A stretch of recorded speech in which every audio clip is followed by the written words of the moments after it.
Zay ny amin'iny vaovao iny fa ivadika pejy-baovao afatateraka isika manampy ireo tanora izay te handrato fianarana any ivelany ny France International Graduate Schools na ny FIGS nisy ny fampahafantarana bebe kokoa ny tolotra omeny ireo tanora nandritra ny valandresaka no tanterana teny Antsavola tamin'ity androany ity. Claude Rasolution sy Mami Rasoanef. France International Graduate School Sazania teny araka ny fomba official fa manana bureau de représentation aty à Madagascar zay tafirany monsieur Jonathan Ranjatoelina sy ny tenako ny groupe France International Graduate School Sazania de rassembler école anankiroapolo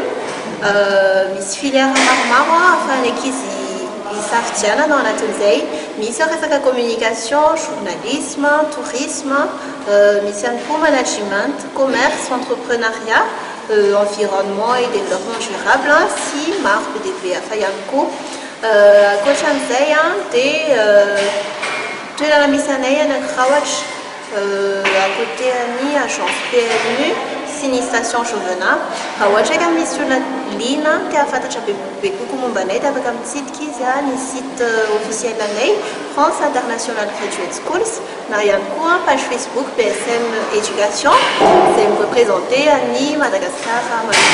Manana bureau de représentation, il y a un point ni fixe dans des pales, 6 pays d'Afrique à Fayanko.